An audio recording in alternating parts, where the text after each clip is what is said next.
भगवान से लोक मानक लक्ष्य दे था जो लोक मैंने लक्ष्य को पाइबापी शेष पर्यंत संघर्ष करते जो मैंने अधिक खोड़िया होता से केवल अन्यर सफलता को देखिए ईर्षा करते मनरे गोटे लक्ष्य करने निहाती आवश्यक। लक्ष्य कौन जिनिस नुहे कि क्या पाखर मागिकी किणिकी अणा जापे।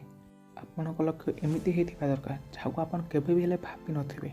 आपड़ जब गोटे जिनिस को बहुत दिन धरी भावुं से 90% सत केवे आप लगे पारे ना। आपण मन को एमती प्रस्तुत कर से गोटाए कम उपर बहुत फोकस कर। जदि आप कौन जिनिस फोकस कर न पारती आप बारंबार प्रयास करने द्वारा निश्चय फोकस करेंगे। एमती सब जिनिस को करेंगे जहाँ आपको आज पर्यंत असंभव लगे से सबकि आप संभव करेंगे केवल प्रयास करके देख। गोटे लक्ष्य को आप पाइबा लगे एमती भर को गोटे पागलामी नहीं आस दिन राति भूल 24 घंटा पर्यटन आप कम करेंगे। जेपर्यंत आप सक्सेस न होती से पर्यटन केवे भी हार मानि पारे ना। जब आप लक्ष्य को पाइबे ना से आपको बहुत खुशी लगे बहुत आनंद लगे। जदि आपको लगुच कि आपको जानी ना कि आप लक्ष्य कौन आपणकर पैशन कौन ताहले आप सब प्रकार कम करने शिखु।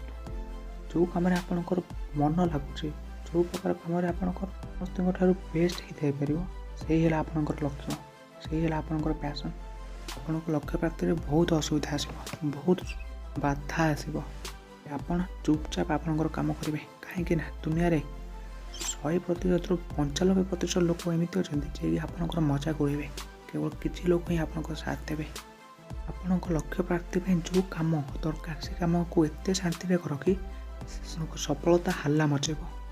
मोर ये छोटिया प्रयास यदि आपको भल लगुव वीडियो को लाइक निश्चय करेंगे जहाँद्वारा मत भी मोटिवेशन मिल आहुरी नुआ नुआ वीडियोस बनाने।